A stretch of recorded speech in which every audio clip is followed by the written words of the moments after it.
Okay, welcome back. This is Business 271. This is Dr. James Joey, and I'm moving around here. Sorry to do that to you. What we're going to do today is we're working on a two-tailed hypothesis test. We did a one-tail in the previous video. We're going to do two now.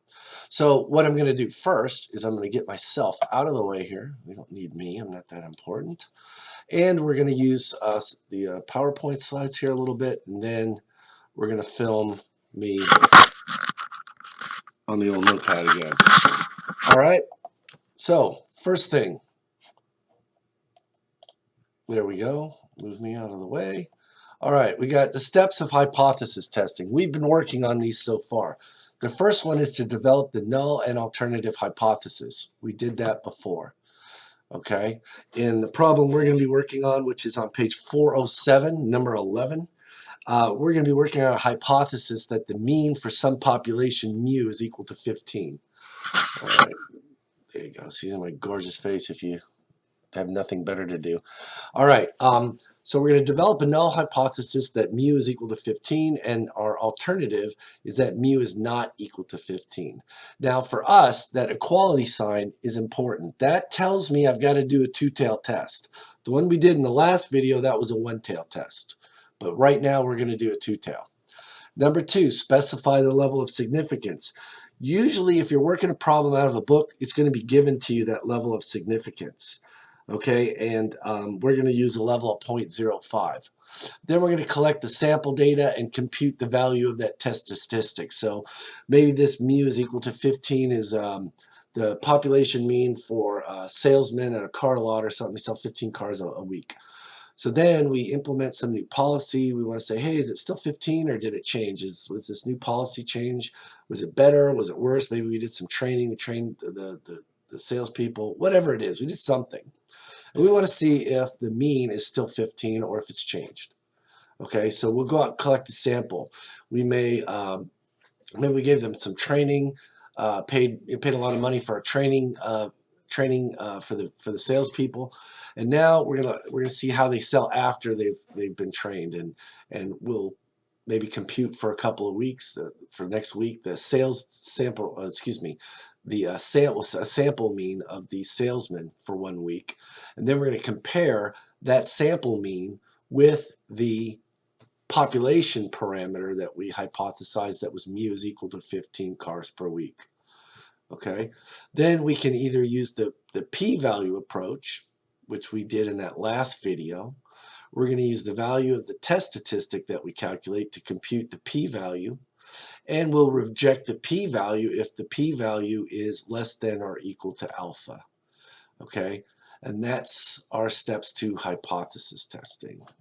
Okay, that's using the p-value. We can also use the critical value approach. Here we use the level of significance alpha to determine the critical value and the rejection rule. So here we're going to use this level of significance alpha, use the back of our book like we did in the last video, table appendix B, I believe.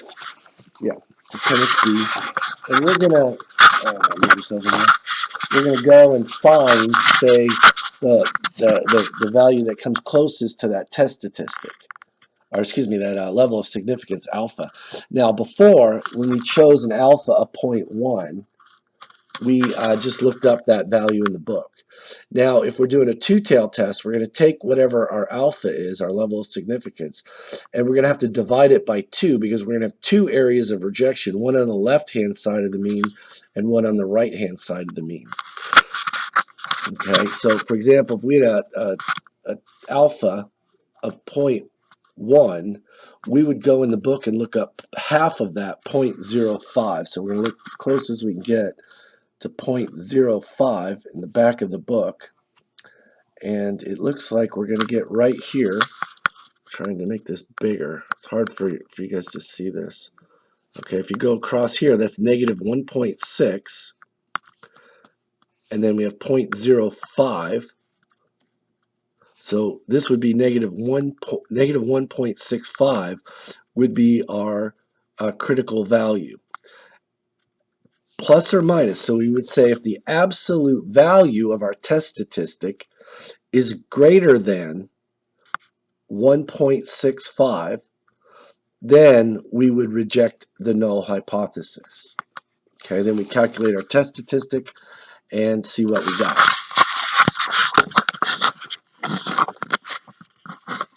And I'm very sorry about trying to film that book. I'm going to put those tables on the computer next time. I'm learning lessons doing this.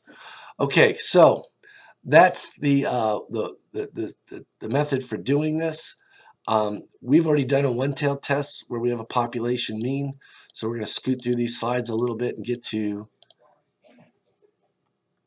a two-tailed approach. Okay.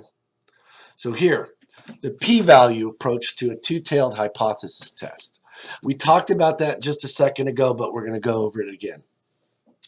So to compute the p-value using the following three steps. So we've already done our sample. We're going to calculate the value of our z statistic. That is where we take x bar, the sample mean, subtract out the population mean, mu, the population parameter. That goes in your numerator. Down underneath that, we're going to divide it by the standard deviation divided by the square root of little n, which was the sample size. So we're going to do that, and that's going to become our denominator. And we'll go over that when we do the test, but that's how you calculate the z statistic. If you ever get confused, one of the biggest equations in this chapter is that z statistic. It is on page 397 of your textbook. Sorry, I can edit that out, I think. Okay, this is on 397, and if you see there is that z stat, x bar minus mu naught, that's the hypothesized mean of the for the population, divided by sigma, which is the standard deviation of the population. Here we know that. We're assuming it's known. And we divide it by the square root of n. And we calculate that z statistic. So once we've done that, back to me here, we're going to use the standard normal probability distribution table, that is Appendix B in the back of your book, to find z of alpha divided by 2. Okay, it's the z value with an area of alpha over 2 in the upper tail of the distribution. Our rejection rule will be if the calculated z is less than or equal to the negative of that z alpha over 2, or if that z value is greater than the positive z alpha over 2 critical value, we're going to reject the null hypothesis. Okay, here we got an example. Glow toothpaste. The production line for Glow toothpaste is designed to fill tubes with a mean weight of 6 ounces. As you're reading these problems, focus on what your values are. When they tell you that the Glow toothpaste is designed to fill tubes with a mean weight of 6 ounces, right there, that's your population parameter. That's the mean. That's what we think it is, or at least that's what the hypothesis is. Periodically, a sample of 30 tubes will be selected in order to check the filling process. So we went out there and pulled 30 tubes randomly of toothpaste off the line. Quality assurance procedures call for the continuation of the filling process if the sample results are consistent with the assumption that the mean filling weight for the population of toothpaste tubes is 6 ounces. Otherwise, the process will be adjusted. We got to stop and fix things, maybe. So we went out there and we pulled this sample and we got 6.1 ounces of toothpaste.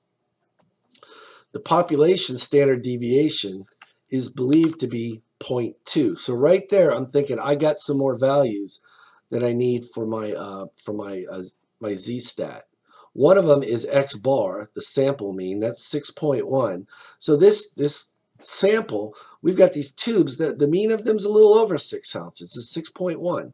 What we're really asking ourselves here is that big enough from this sample that it couldn't possibly have come from a population that's still 6 ounces. That's what we're trying to figure out. Is this 1 ounce difference big enough that it's not due to chance or sample, just sampling, that it's actually comes from a population that does not have a 6 ounce means? Then we know that something's gone wrong with the machines and we got to fix it.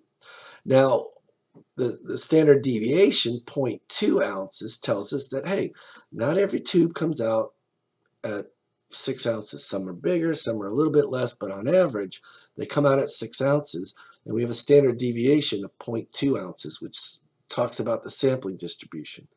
Okay?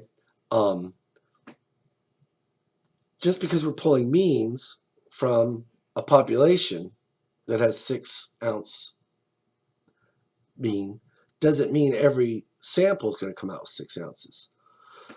Sometimes they come out more, sometimes they come out less due to random error, random chance or error.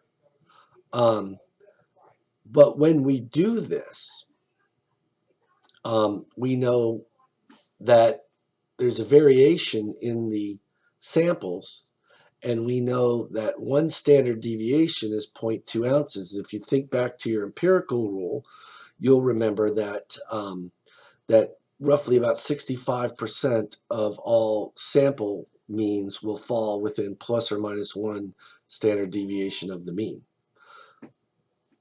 Roughly 95% of all sample means will fall within plus or minus 2 standard deviations about the mean, and almost all fall within 3.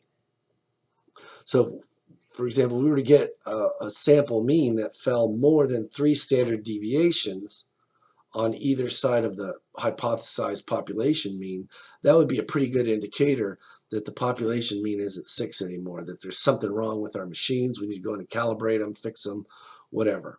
So that's just an idea of what we're doing. Now, we're going to perform a hypothesis test at the 0.03 level of significance. That's important to help determine whether the filling process should continue operating or be stopped and corrected. So what we're saying here is we will accept any sample mean that falls within a 97% chance that it could come from this mean of 6 ounces. Anything that is less than a 3% chance, anything out on the wings, we're not taking. Okay? So the first thing we've got is we want to determine our hypothesis. The null hypothesis is mu is equal to 6. Okay? These are designed to have 6 ounces mean for each tube from the population. And our alternative is mu is not equal to 6. Not equal to 6 means it could be bigger than 6. It could be less than 6. So we've got an inequality here. Not equal to 6. 6.7, 5.3, 1 ounce, 20 ounces. Those are all not equal to 6. They're smaller and bigger than 6. Number 2, step 2, specify the level of significance. This is usually going to be given in your problem when you're working problems out of the book. But if, on the other hand, you're working out there in science or in industry, or God forbid you work in the government like I do. Gosh, nobody cares if anything works if you work for the government because they just steal money. But I would say joking aside, but that's all true. But all joking aside, you would determine that level of significance based on the probability of getting a type 1 error. Here, we don't want a type 1 error, because it's a production process. We don't give toothpaste away. We don't want to rip our customers off. So it is important to us. So we've chosen that 0.03 level. If the probability of type 1 error wasn't so costly or important, that level of significance might be bigger. It might be 0.1. There, we're saying we're only going to accept a sample mean that's got a 90% probability of coming from that population. Anything outside of that, we're not going to accept. But here, we're very careful. We don't want to commit that type 1 error. We don't want to accept a null hypothesis, or excuse me, reject a null hypothesis when it's true. Okay, and we're going to compute the test statistic. 6.1 was our sample mean minus 6 over 2, which was our standard deviation, divided by the square root of 30. And I think that slide might be wrong. Nope, 0.2 ounces. Yeah, that should be 0.2, not 2. So let's recalculate that and make sure that the book didn't get this wrong. I'm going to pause this. Okay, welcome back. This is a mistake. That should be 0.274, not 2.74. 0.274. And the reason there's a mistake there is because this should be 0.2. The actual standard deviation of the toothpaste tubes is 0.2, not 2. So we found a mistake here in the book. So we are going to compute the p-value. Now here, we're going to look up 0.27 because we can't look up 0.274. So we're going to look up a z of 0.27.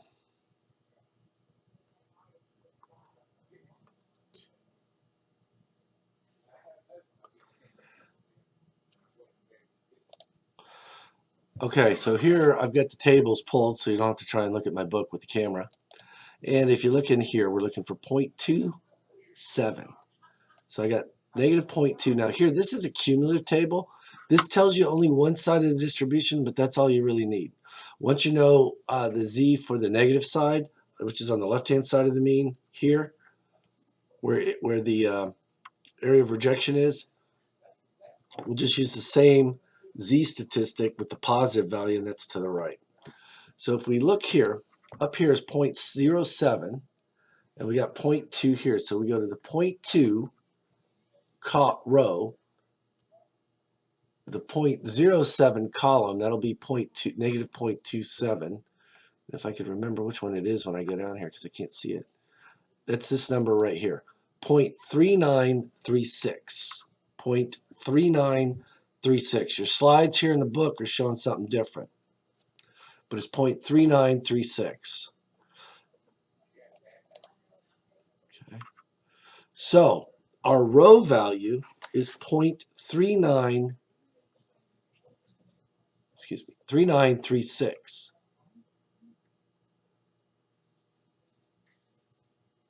And that is on one side, 0.3936. That is our critical, excuse me, just